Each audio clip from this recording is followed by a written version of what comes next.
यानंतर या उद्घाटन सत्राच्या मुख्य मार्गदर्शनाकडे आपण वळतो आहोत। आज आपल्याला मुख्य मार्गदर्शक म्हणून केवळ नागपूरला नव्हे तर संपूर्ण जगाला सुपरिचित असलेले एक तरुण आदर्श असं व्यक्तिमत्व पूज्य अजान प्रशील रत्न गौतम, पूज्य वदंत अजान प्रशील रत्न गौतम हे आपल्याला मुख्य मार्गदर्शक म्हणून लाभलेले आहेत।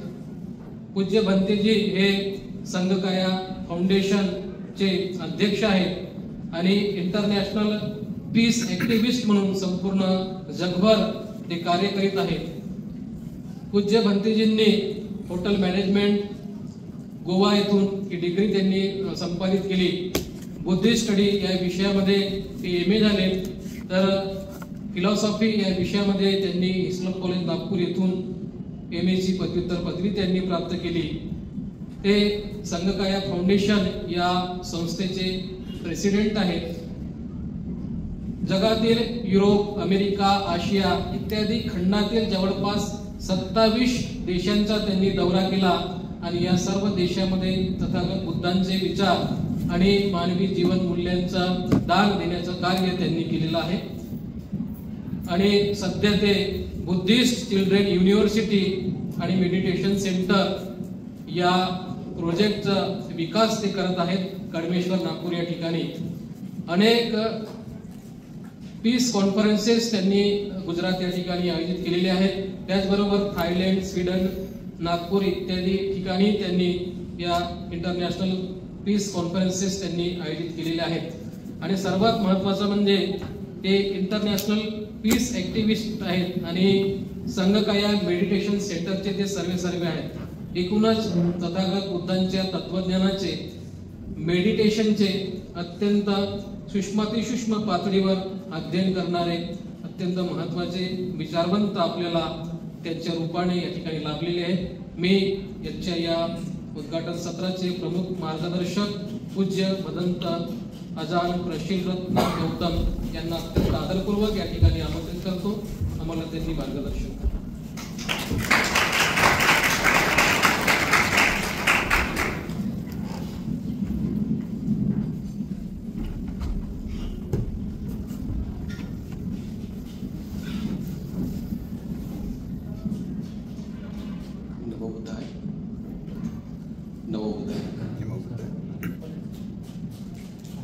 respected guests on the dais,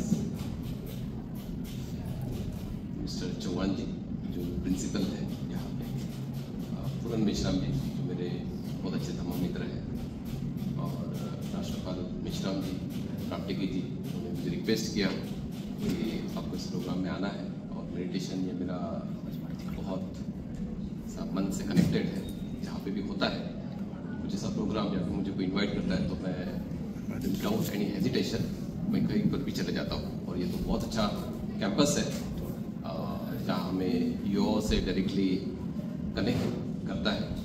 इसके लिए मैं बहुत बहुत धन्यवाद देता हूँ जिन्होंने मुझे यहाँ इनवाइट किए हैं। और आज का जो दिन है वर्ल्ड मेडिटेशन डे है।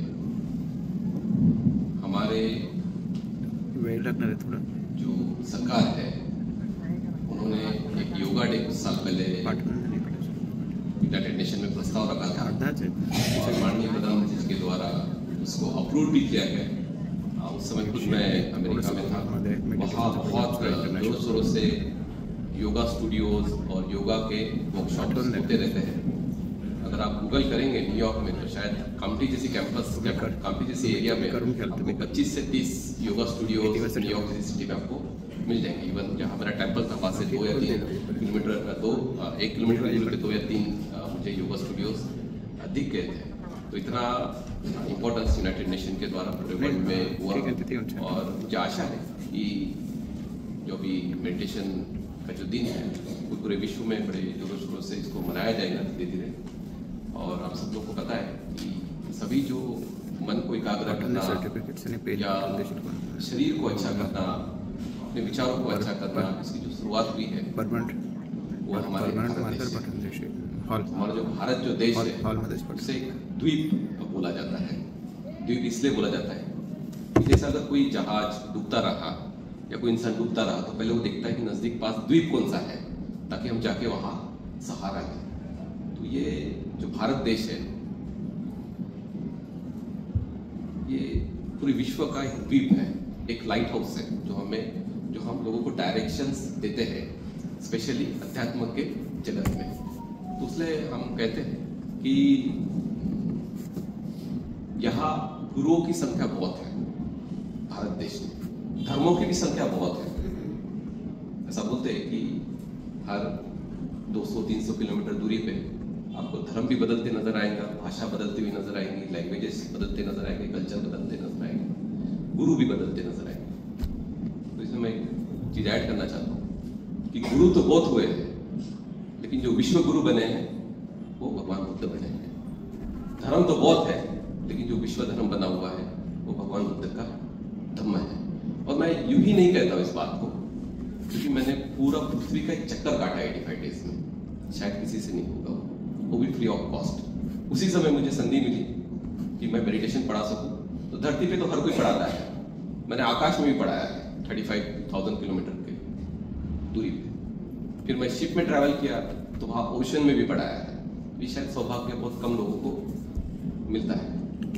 तो मुझे बहुत कम उम्र में मुझे बहुत ज़्यादा एक्सपोजर मिला इस बुद्धिस्ट सोसाइटी के तरफ से, और इसका जो श्रेय है हमारे जो बोधिसत्व है डॉक्टर बाबा साहेब अम्बेडकर, उन्होंने ये सद्धम्म जो एक डायमंड इस भारत जगत को दिया हुआ है। ये जो डायमंड है जो हमने कुछ सालों पहले यहाँ से लॉस कर दिया था हमारी मूर्खता की वजह से, उस डायमंड को अलग अलग देशों ने एक्सेप्ट किया, जैसे मंगोलिया है, जापान है, ये सब विकसित देश है।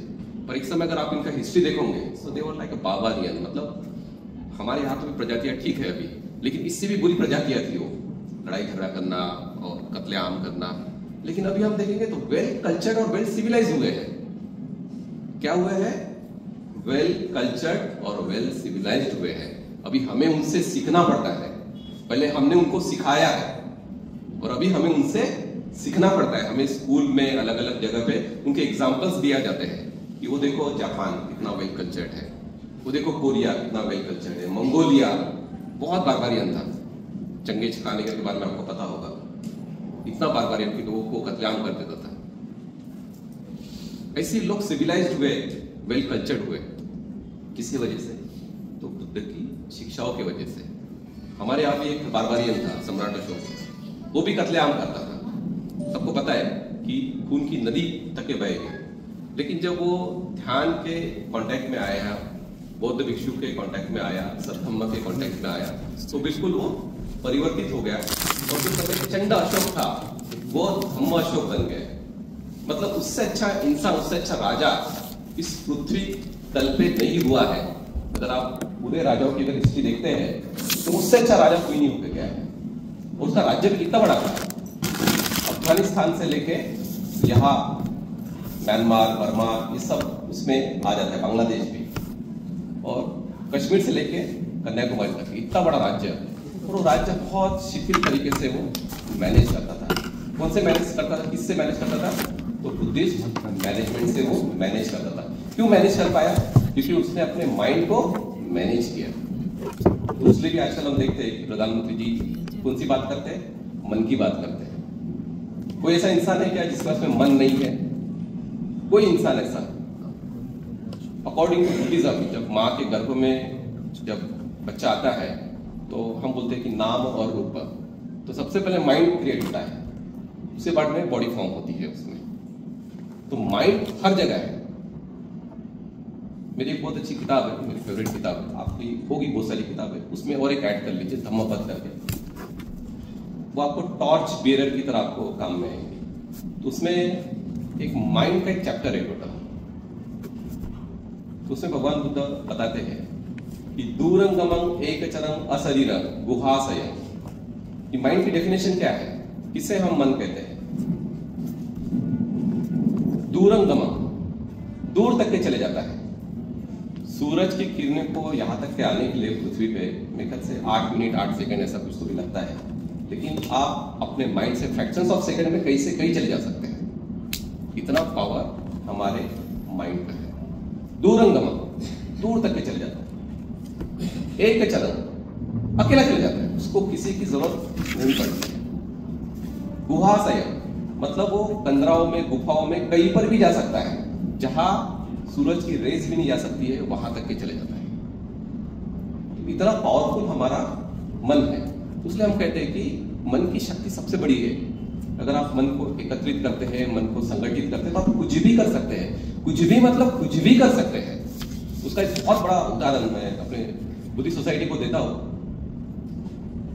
कि अगर आपको जीवन में अगर बहुत ऊंचा उड़ना है तो आपको दो लोगों की बहुत सख्त आवश्यकता पड़ेगी। जैसे पक्षी को अगर ऊंचा उड़ना है तो उसके दो पंख मजबूत होना बहुत ज्यादा जरूरी है। एक समान होना चाहिए और मजबूत होना चाहिए।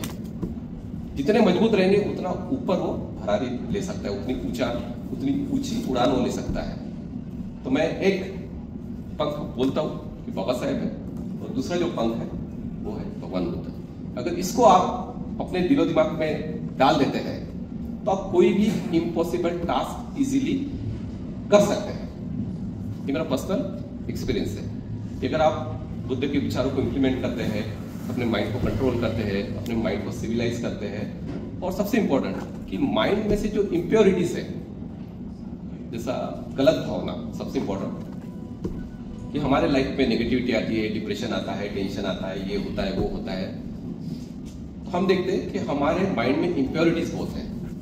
तो इम्प्योरिटीज इन फॉर्म आप ले सकते हैं कि आपको बहुत ज्यादा द्वेष लोगों से रहता है, किसी को अननेसेसरी मतलब कोई कारण नहीं रहता है। जैसा क्लास में कोई स्टूडेंट उनको अच्छा नहीं लगता है, टीचर को कोई स्टूडेंट अच्छा नहीं लगता है, स्टूडेंट को कोई टीचर अच्छा नहीं लगता है, कभी कभी कोई पड़ोसी अच्छा नहीं लगता है, कभी कभी कोई समाज का इंसान अच्छा नहीं लगता है, कभी कोई समाज ही अच्छा नहीं लगता है, कोई धर्म ही अच्छा नहीं लगता है ना, कोई देश अच्छा नहीं लगता है। तो ये जो द्वेष भाव जितना आपके मन में आएगा उतना आपके जीवन में टेंशन, हाइपरटेंशन, बीपी, ये सब प्रॉब्लम आपकी बढ़ते रहेंगे। और जितना आपको ये सब जो प्रॉब्लम्स है, साइकोलॉजिकल प्रॉब्लम्स आते हैं मानसिक तौर से, तो उसका कहीं ना कहीं इम्पैक्ट आपके बॉडी के ऑर्गन्स को पड़ता है। जैसे आप में अगर बहुत ज्यादा एंजाइटी है तो आपको किडनी के इश्यूज ये हो सकते हैं। अगर आप बहुत ज्यादा द्वेष भाव रखते हैं तो आपके हार्ट के प्रॉब्लम्स आपको हो सकते हैं। किसी के बारे में बहुत ज्यादा नेगेटिव थिंकिंग अगर आपको आती है तो ब्रेन हैमरेज आपको हो सकता है।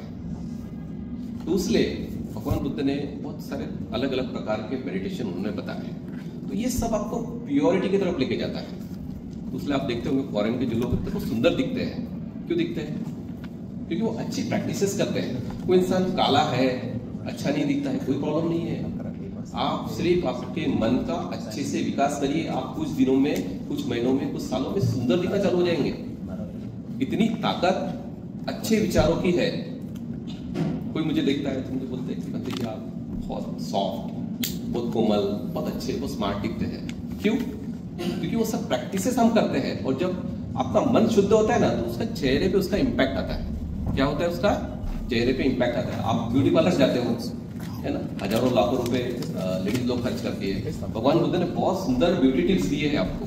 क्या ब्यूटी टिप्स दिए हैं?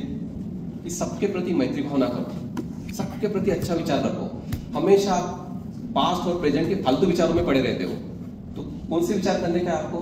सबका भला हो, सबका मंगल हो, सबका कल्याण हो, मेरा भला हो, मेरे माता पिता का भला हो, मेरे टीचर्स का भला हो, मेरे पड़ोसी का भला हो, मेरे स्टेट का भला हो, मेरे जो लीडर्स है उनका भला हो, पूरे नेशन का भला हो, सबका अच्छा हो।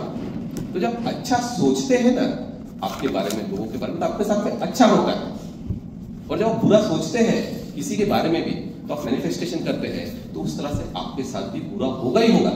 उसके साथ में बुरा होगा या नहीं होगा, लेकिन आपके साथ में 101% बुरा होगा। ये जो अच्छी जो शिक्षाएं हैं भगवान बुद्ध ने दिए हैं, आप कोई भी भगवान बुद्ध को अगर देखेंगे तो बड़े काम, वाइट, बड़े पीसफुल आपको नजर आएंगे। देखते बराबर आपको मन शांति लगती है। मैं भी अभी 14-15 साल हो गए मैं भिक्षु बना, तो उससे पहले आपके जैसे ही मैं ग्रस्त था, थोड़ा मैं भी डिस्टर्ब रहता था। मेरी एक आदत थी, भगवान बुद्ध का छोटा फोटो मैं अपने पास रहता था। जब भी मैं डिस्टर्ब रहा बुद्ध को मैं देख लेता तो मन शांत हो जाता। पता नहीं क्या ताकत है, मुझे पता नहीं उनमें क्या ताकत है, लेकिन हम जब बुद्ध को देखते हैं तो नेचर के साथ में कनेक्ट हो जाते हैं। और नेचर क्या करता है? नेचर आपको हील करता है, नेचर आपको कभी डिस्टर्ब नहीं करेगा। ये जो लोग बैठे हैं ना, आपके माता पिता, फ्रेंड्स, ये वो पॉलिटिकल लीडर, ये सब आपको डिस्टर्ब करेंगे, पर अगर आपको कोई हील करेगा तो नेचर हील करेगा। तो कभी भी ध्यान में रखें कि अगर लाइफ में डिप्रेशन आता है, टेंशन आता है, कुछ भी आता है, तो आप नेचर के कांटेक्ट में चले जाएं। आप गार्डन में जाएं, आप जंगल साइड में जाएं, आपको अच्छा फील होगा। और जितने भी हमारे महापुरुष हैं जिनकी आप पूजा करते हैं, तो वो कहीं ना कहीं जाके समाधि किए हैं उन्होंने, और उन्होंने ध्यान भावना से अपने आप को विकसित किए। तो कोई शॉपिंग मॉल में नहीं गए थे वो, कोई कॉलेज में नहीं गए थे वो, जिनकी भी आप पूजा करते होंगे कोई क्लास वगैरह नहीं पढ़े हैं वो, बरोबर। तो वो नेचर में गए और नेचर में जाके उन्होंने अपने आप को डेवलप किया, अपने आप को सिविलाइज किया। यही काम हमें भी करना है। और आज का जो दिन है मेडिटेशन डे, मेडिटेशन इतना पावरफुल टूल्स है, इतना पावरफुल टूल्स है। जब 12th में था, मुझे पता है कि मेरा 3 घंटे का पेपर रहता था, मैं 1.5 घंटे में छुड़ा के आ जाता था। और मुझे मेरा पता था मुझे कि मुझे इतने मार्क्स लाने, मुझे डिस्टिंक्शन कितना क्या बोलते हैं उसको, 75 के अबाउट डिस्टिंग्विश, तो वो मुझे आकर के लाने का है 75% के अबाउट। तो मैं उतना ही टारगेट किया था, उतने ही परसेंट मुझे मिले, 76% कुछ मिला। और मैं 1.5 घंटे में पेपर अपना छुड़ा के बाहर हो जाता था। क्यों? उसके पहले मैंने 10 डेज विपश्यना मेडिटेशन करके आया था। उसके पहले मैंने 1-2 साल से आनापाना ब्रीथिंग मेडिटेशन वो मैं करता था। उससे क्या माइंड एक बहुत कंसंट्रेशन हो जाता है। जैसा कोई इंसान, किसी को आप बोलो कि कुल्हाड़ी है जो उसको धार नहीं है, उससे आप जाके पेड़ काटो तो शायद दिन में 50 पेड़ काट लेंगे। और उसी को अगर हम धार देते हैं, उसको अगर हम अच्छे से करते हैं, तो वो शायद एक दिन में 200 पेड़ काटेगा, राइट। उसी तरह से जब आप मेडिटेशन करते हैं तो माइंड कॉन्सेंट्रेट हो जाता है, ठीक है। आपकी सीटिंग कैपेसिटी बढ़ती है, रिमेम्बरिंग कैपेसिटी बढ़ती है, ग्रास्पिंग कैपेसिटी बढ़ जाती है मेडिटेशन से। और आप जो भी पढ़ते हैं फट फट फट फट सब अंदर जाता है। अभी क्या होता है, ऊपर जंप हो जाता है, राइट। और संकल्प करके बैठो कि मुझे इतने मिनट में इतने चैप्टर खत्म करना है, उसके बिना मैं खाना ही नहीं खाऊंगी, खाना नहीं खाऊंगा। जब ऐसा कुछ संकल्प करके बैठते हैं ना, तो माइंड और कॉन्सेंट्रेट हो जाता है, क्योंकि आप बहुत रिलैक्सेशन देते हो माइंड को, थोड़ा मन को कठोरता देने का। जैसे सम्यक संबुद्ध ने क्या बोला था, सिद्धार्थ गौतम ने, कि मुझे ज्ञान प्राप्ति नहीं होगी तब तक कि मैं नहीं उठूंगा। बाबा साहब ने भी क्या संकल्प लिए थे कि मैं अगर अपने समाज का उद्धार नहीं कर पाए तो अपने आप को गोली मार दूंगा। तो जब आप इस तरह के संकल्प करते हो ना, डू एंड डाई के, तो आप वो चीज कर लेते हो। क्या बोल रहा हूं मैं, जब आप डू एंड डाई की जब आपके पास में कंडीशन आ जाती है ना, तो आप वो चीज कर लेते हो, अदरवाइज आप नहीं कर सकते हो। अब मैंने कभी सोचा नहीं था मेरे जीवन में कि मैं कभी भिक्षु बनूंगा। मैंने कभी सोचा नहीं था कि मैं वर्ल्ड वाइड जाके मेडिटेशन पढ़ाऊंगा, प्रोपोगेशंस करूंगा, कॉन्फ्रेंसेस ऑर्गेनाइज करूंगा। मैंने सपने में भी नहीं सोचा था, लेकिन ऑल ऑफ सडन मुझे भिक्षु बनना पड़ा। फिर मैंने बाकी चीज़ों को एक्सेप्ट किया, जो चीज़ मैंने कभी सोचा नहीं था, और उसके हिसाब से मैंने अपने आप को ढाला। और गुजरात जैसे स्टेट में वहां जाके मैंने कॉन्फ्रेंसेस किया। आप सबको पता होगा कि 2017 में जापान और इंडिया के प्राइम मिनिस्टर आए थे। पहली बार ऐसा हो गया अनऑफिशियली कोई प्राइम मिनिस्टर दिल्ली छोड़ के अहमदाबाद आ गया। तो मुझे prime minister office, chief minister office से बुलाया गया, बोले आपको वेलकम करने का है। तो 130 करोड़ की जनसंख्या की तरफ से on the behalf of 130 crore मुझे दोनों प्राइम मिनिस्टर का वेलकम करने का मुझे वहां ये मिला। उसमें फोटोज वगैरह है, वो सब लाइव था।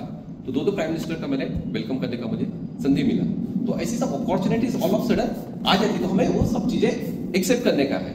और दूसरा, अपने माइंड को इस तरह से ट्रेनिंग करने का है, अगर आपको लाइफ में अगर सक्सेस चाहिए, हर क्षेत्र में सक्सेस चाहिए, ये जो कंफर्ट जोन है ना आपका, इसको आपको तोड़ना पड़ेगा, ब्रेक करना पड़ेगा।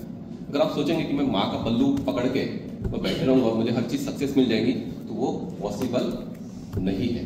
जितने भी लोग नागपुर में आके फंसे हुए हैं आउटसाइडर्स, वो सभी सक्सेसफुल है। और नागपुर के लोग यहाँ के सक्सेसफुल नहीं है। क्यों? काकाचं लग्न आहे, भावाचं हे आहे, मित्रांसोबत जायचं आहे, हे करायचं आहे, ते करायचं आहे। तो इंसान के इसी में सब रह जाता है। और पर आप जब बाहर जाते हो तो कोई नहीं रहता है आपका डिस्टर्बेंस क्रिएट करने वाला। आपके सामने सिर्फ एकमात्र ऑब्जेक्ट रहता है कि मुझे सक्सेस पाना है, मुझे पैसा कमाना है, और मुझे इतने साल में मुझे इतना स्टेज मुझे क्रॉस कर लेने का है। पर जब हम यहाँ रहते हैं तो कुछ नहीं कर पाते। मैं भी शायद नागपुर में रहता तो मैं कुछ नहीं कर पाया रहता। मैंने जब भिक्षु बना था तब मैंने संकल्प किया था कि मैं एक तो गोवा जाऊंगा या फिर मैं गुजरात जाऊंगा। गुजरात गया तो पक्का गुजराती बन गया मैं। 15 सालों से गुजरात में काफ़ी एक्टिविटीज़ है, तो बहुत सारे इंपॉर्टेंट लोगों के साथ मेरे कांटेक्ट हुआ है। काफ़ी बड़े बड़े कॉन्फ्रेंसेस वगैरह ऑर्गेनाइज किया। उसके बाद में इंटरनेशनली मुझे बुलाया गया, इंटरनेशनली भी काफ़ी सारे प्रोग्राम्स हम लोगों ने किए। उसके बाद में वो इंटरनेशनली कनेक्शंस की वजह से पेंडेमिक में कम से कम 2.5 करोड़ रुपए हमने रेस किए और 3 महीने तक के मैंने ग्रोसरीज ये डिस्ट्रीब्यूशंस किए, मेडिकल के इक्विपमेंट्स हमने डिस्ट्रीब्यूशंस किए, उसके बाद में एम्बुलेंस हमने स्टार्ट किए और अभी एक 10 महीने से एक ब्रिज चिल्ड्रन यूनिवर्सिटी का हमारा एक प्रोजेक्ट है वो भी चल रहा है। तो ये सब किस लिए साध्य हुआ? क्योंकि मैंने नागपुर में रह के ये सब चीजें नहीं हो पाएगी। तो कहने का मतलब ये है कि आपको अगर लाइफ में कुछ बनने का है, कंफर्ट जोन आपको तोड़ के कुछ काम करना पड़ेगा, उसके बिना कुछ होता नहीं। तो आज का जो दिन है मेडिटेशन का है और मेडिटेशन की जब बात आती है तो भगवान बुद्ध की बात आती है, क्योंकि मैं काफ़ी फॉरेन कंट्रीज अगर जाता हूँ तो उन लोग मुझे कहते हैं कि आर यू मंक? हाँ, so can you teach us meditation? तो सभी लोगों को ध्यान, अपने मन को एकाग्र करना ये बहुत अच्छा लगता है और मैं चाहूँगा कि आप लोग भी, मेरा एक सेंटर बन रहा है, ऑलमोस्ट बन गया है, तो एक्टिविटीज़ भी स्टार्ट हो गई है, पहले फेज का काम हमारा हो गया है। तो कॉलेज के जो स्टूडेंट्स हैं सब लोग, मैं चौहान सर जी को मैं रिक्वेस्ट करूँगा, पिकनिक निकालते हैं उस साइड में बहुत निसर्गरम्य वातावरण है, यहाँ से हार्डली मेरे से 55 किलोमीटर की दूरी पे होगा वो हमारा सेंटर। तो वहाँ पे आप आइए, एक दिन का हम लोग वर्कशॉप भी वहाँ ऑर्गेनाइज कर सकते हैं और आप लोगों को भगवान बुद्ध की जो शिक्षा है और भगवान बुद्ध का जो मेडिटेशन है उसका स्वाद भी ले सकते हैं। तो भगवान बुद्ध ने अलग अलग जगह पे अलग अलग टीचिंग्स माइंड के लिए दिया हुआ है। आप सब लोगों को शायद पता नहीं होगा क्योंकि भगवान बुद्ध की जो शिक्षा है उसका प्रचार प्रसार उतना नहीं है, लेकिन अगर आप पढ़ते हैं, अगर आपके धर्मों के बारे में भी अगर जानकारी चाहिए तो मैं चाहूँगा आप बुद्ध को जाने। बुद्ध को जानने से आप खुद को भी जानेंगे कि भगवान बुद्ध ने ओवरऑल जो बात कही है वो माइंड के ऊपर ही बात की है। मन को संस्कारित करो, मन को अच्छा करो, मन को डेवलप करो, मन को क्लीन करो, यही बोला है उन्होंने बिल्कुल नहीं बोला कि मेरी पूजा पाठ करो। उस पर वो पढ़े नहीं, मैं भी नहीं पढ़ता हूँ। मैं तो महीनों सालों तक के मैं अगरबत्ती भी नहीं लगाता भगवान बुद्ध को, लेकिन उनकी जो शिक्षाएं है, भगवान बुद्ध के पास में हमेशा एक वक्कली नाम का एक आदमी आके भगवान बुद्ध के प्रवचन सुनते रहता था और भगवान बुद्ध को हमेशा ऐसा देखते रहते। भगवान बुद्ध बहुत सुंदर थे, तो भगवान बुद्ध बोलते उसको, वक्कली तुम क्या देखते रहते हो मुझे? बोले भक्ते, मैं जब आपको देखता हूँ तो मुझे बहुत अच्छा लगता है, आप बहुत सुंदर है, आपकी आंखें बहुत सुंदर है, और स्किन बहुत अच्छी, समय सब बुद्ध थे, बहुत सुंदर है आप। तो भगवान बुद्ध क्या बोलते हैं कि ये गंदी बॉडी को क्या देखता है? तो बॉडी तो गंदी है ना, हमारे को 9 दरवाजे हैं, 9 दरवाजों में से कौन से दरवाजे में से हमारी सुंदरता बाहर निकलती है? कोई दरवाजे से सुंदरता बाहर नहीं निकलती है। भगवान बुद्ध कहते हैं तो बहुत अच्छा होगा कि नेचर ने हमें स्किन दिया कवर करने के लिए। अगर स्किन नहीं रहती ना, हमें लाठी हाथ में लेकर घूमना पड़ा रहता, चील, कौवे, गिद्ध, इनसे हमें लड़ना पड़ा रहता। तो भगवान बुद्ध कहते कि ये गंदी बॉडी को तो क्या देखता है? भगवान बुद्ध कहते हैं कि जो धम्म को देखता है वो मुझे देखता है। कितना बड़ा वर्ड बोला है ये। अगर आपको सही में किसी भगवान के दर्शन करना है ना, तो आपको खुद के दर्शन करना बहुत ज्यादा जरूरी है। ये सिर आप कहीं भी झुकाते हैं, कहीं नहीं झुकाएंगे आप, ये मेरी गारंटी है। कि जब आप खुद को देखेंगे ना तो पता चलेगा कि अरे मेरे से श्रेष्ठ तो कोई है ही नहीं। प्रॉब्लम यही आता है हम लोगों का कि हम दूसरे को श्रेष्ठ ठहराते हैं, जिसमें श्रेष्ठता बिल्कुल नहीं है। क्यों नहीं है? क्योंकि हम अपने आप को देखे ही नहीं कभी। जो अपने आप को डेवलप करते हैं, कल्चर करते हैं, सिविलाइज करते हैं, पता चलता है कि हम कितने अच्छे हैं। ये भी पता चलता है कि हम कितने बुरे हैं। और बुराई को जब हम निकालते हैं तो बहुत सुंदरता मन में नजर आती है। और जब सुंदरता नजर आती है तो हमें बहुत कॉन्फिडेंस लाइफ में आता है, हम कुछ भी कर सकते हैं। तो कॉन्फिडेंस लाने का अगर काम करने का है तो कोई दैवीय शक्ति नहीं है जो आपके पीछे पड़ी रहेंगी। वो इतना फालतू टाइम भी नहीं है तुम्हारे लिए, तुम इतने स्पेशल भी नहीं है उसके लिए कि तुम्हारे लाइफ में पाड़ा करते बैठे। बराबर, जो भी होता है आपके जीवन में, अगर किसी ने तकलीफ दिया है, कोई ना कोई इंसान होगा, याद करो, है ना। और जब भी आप खुश हुए हैं तो कोई ना कोई इंसान ही होगा। बराबर, तो आपको खुद के ऊपर विश्वास करना है, खुद का उद्धार करना है, खुद को डेवलप करना है। यही भगवान बुद्ध की शिक्षा है। इसे अष्टदीप भव भी हम लोग कहते हैं। तो मैं चाहूंगा कि मैंने जो बताया है उसका अगर 1% भी अगर आप इम्प्लीमेंट कर लेते हैं अपने लाइफ में तो आपका बहुत डेवलपमेंट होगा। और जो आज वर्ल्ड मेडिटेशन डे है, तो ये प्रोग्राम इन्होंने ऑर्गेनाइज किया है, इसलिए मैं बहुत बहुत शुभकामना देता हूँ ऑर्गेनाइजर को, जिन्होंने इतनी मेहनत की है। कि प्रोग्राम ऑर्गेनाइज करने में बहुत तकलीफ होती है और मैं आप सब लोगों को रिक्वेस्ट करता हूँ कि 5 जनवरी को मैंने एक प्रोग्राम ऑर्गेनाइज किया हमारा चिल्ड्रन यूनिवर्सिटी में, तो आप सब लोग भी आइए। और कोई अगर वॉलंटियर्स बनना चाहता है, पर प्रोजेक्ट आप प्लीज बनिए। हम चाहते हैं कि जो हमारी नेबरिंग कंट्रीज है उनके साथ में कोलैबोरेटली हम लोग कुछ काम करें, culture exchange programme, student exchange programme. तो इस काम के लिए भी चौहान जी अगर साथ में रहते हैं तो बहुत अच्छा हो जाएगा। और मैं अपने शब्दों को यही विराम देता हूँ। मैं आप सब लोगों के लिए बहुत धन्यवाद करता हूँ कि आप लोग भी भगवान बुद्ध की तरह कॉन्सेंट्रेटेड बने, भगवान बुद्ध की तरह शांत बने, भगवान बुद्ध की तरह माइंड बने। बरोबर? Thank you.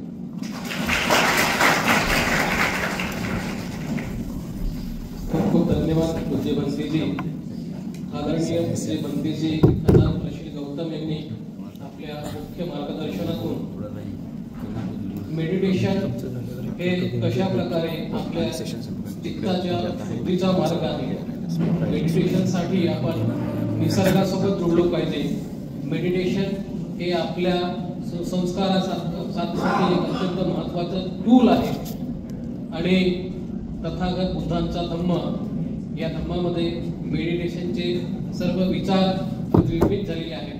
त्या विचाराला आत्मसात करून आपण मेडिटेशन केलं पाहिजे आणि आपला उत्कर्ष समाजाचा, राज्याचा, राष्ट्राचा उत्कर्ष केला पाहिजे। अशा प्रकारचे अत्यंत मौलिक आणि मजबूत चिंतन त्यांनी आपल्या मार्गदर्शनातून प्रकट केलं।